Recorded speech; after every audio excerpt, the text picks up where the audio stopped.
leero tubadde bamukisa nti tukoze ebintu bibadde bibiri ebikulu bibadde mu kanso ya leero. Ekisooka tuleyinze budget oba okulenga kitegeeza tutaddewo bye tusuubira okuyisa okuteeka mu mbalirira ey'omwaka ogujja 2026-2027 era nga tuleyinze budget yaffe nga ya buwumbi 183 ne sente ezigwamu, naye nga sente ezisingako sente zino esingako obungi gibeera misaala, that is 78% gibeera misaala.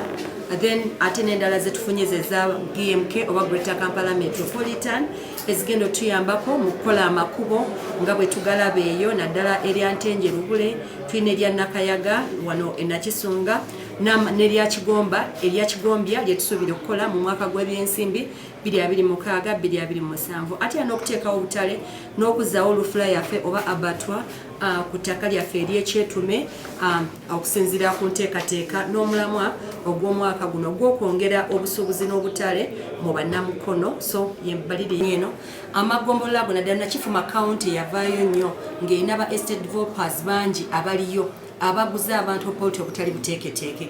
Naye obupoloti obwo tuba okusinziira ku fiscal plan bwe yannyonnyolanga teri azimbayo district n'emuwa plan, ekitegeeza nti ba estate developers abasinga abalina obupoloti obwo butono tewali azimba nnyumba ebeera ku plan, so tekibeera mu buvunaanyizibwa bwaffe nga district in case of anything nga lwe kiba kiguddewo kyonna koza bali oli azimba ku lulwe nga talina plan ya district. Naye babawa amagezi nabo ba estate developers kozi era nabo baba bayita mu engagements zetubaddemu nabagaa nti omuntu bwajja mulage nti 2 ku 10 tekumala tegenda kuyamba togenda gifunako plan tojana gifunako title, naye omuntu mu advising agule poloti atazimbire ku plan that in case of anything oba waliwo kuliyirira oba waliwo ebizibu byonna biba biguddewo omuntu ono asobola okuyambibwa oba n'okuliyirirwa mu mateeka rather than okubeera eyo ate ye nalooza nti ajja kuliyirirwa ate nga tajja kuliyirirwa.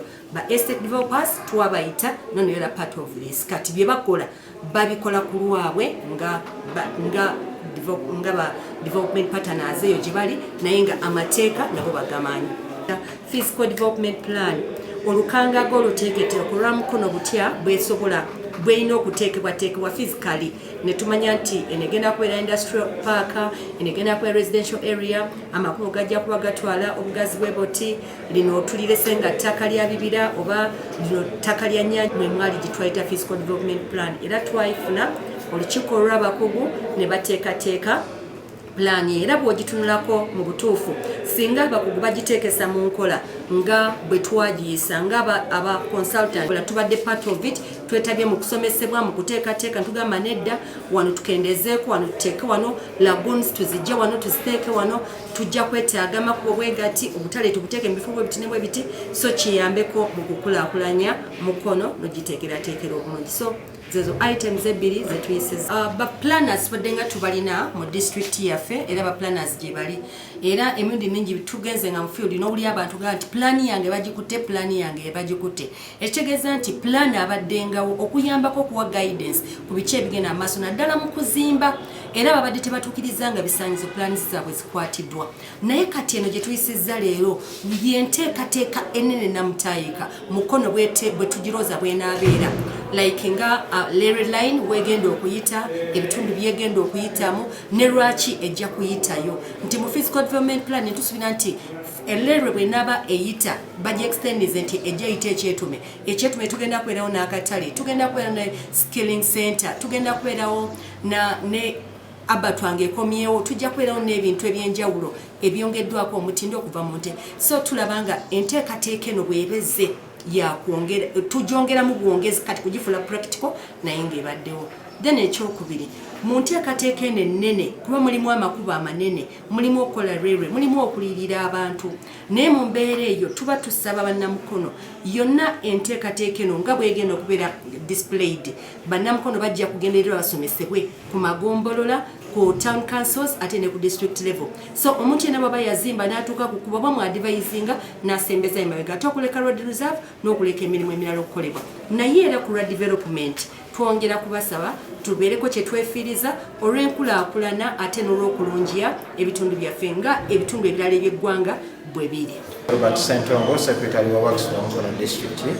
Olunaku lwa leero District Council y'e Mukono eyisizza Physical Development Plan oba enteekateeka y'ekifaananyi bye twagala disitulikiti yaffe ebeere mu myaka 2025 paka 2040 ekwatagana n'enteekateeka ya National Development Plan eya 2040.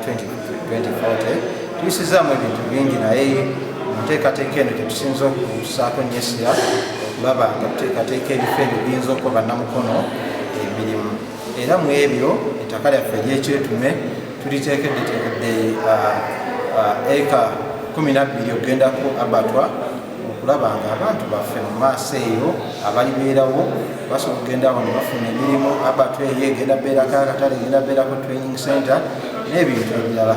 Naye ate kino tukikozera n'okulaba nga tufuna max obaolyawo eziwerako mu nteekateeka eya Greater Kampala Metropolitan basobole okwongera ensimbi tusobole okukola emirimu emirala. Era twegasse tuzimu ku disitulikiti entono nnyo mu Uganda yonna okulaba nga tuyisa enteekateeka eno, naye nga disitulikiti nnyingi tezirina Mukono tebadde na kifaananyi ekyo. Ng'ogenda n'ogesanga abantu bazimba wano bazimba wali mu bukoloti obaolyawo butandisaanidde nga butono nnyo nnyo 2-2 amazima ddala 2-2 oba nga ozimbawa. Naye mu nteekateeka eno tetunenya bannaffe babadde bakikola, naye mu nteekateeka eno tugezezaako okulaba nga tutereeza abantu basobole okuzimba, tuzimbe n'ebibuga obaolyawo ebyegasa. Ffe tukyaliyo ojja giyitamu naawe olabe butya bwe tulowooza Mukono bwegenda okubeera. Naye nga bintu byetusinga okwakubanga obudde tebuli ku sayidi yaffe, so anaawulira ng'oyagala ogitunulako ng'oli omugala. The physical development plan of our Northern Mukono. Madam Speaker, we are taken through how everything is being done. Under this Greater Kampala, under this physical plan, we consider tourism, we consider environmental resilience, we consider... Kathleen, my councillor from Nashunga sub-county. I'm also standing to second the motion read by Works that we approve the motion of the Physical Development Plan of the Mukono District. Thank you.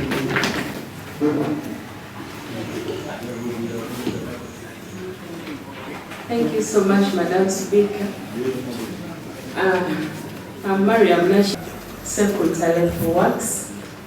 That this Honorable Council approved. As a whole, as a workers' councillor, one I want to appreciate. Amataka ne batematema mu estates bw'ataano ku 2 10 ku 10 omuntu n'abeera ng'azimba estate naye nga terina na plan. So ebintu ebyo bye twagala okulimitinga as it comes to this physical development plan. Ate n'okukulaakulanya erimu ku ttaka lyaffe lye tukyayinako obuyinza nga district n'okutondawo obutale mu bitundu eby'enjawulo nga Mukono district era tetulina tertiary institution yonna gye tulina abaana baffe bagenda kayunga. So in this physical development plan tusuubira nti Mukono tugenda kufuna ne tertiary institute gye tutannaba kusalawo obuwa naye nga it's already in the plan.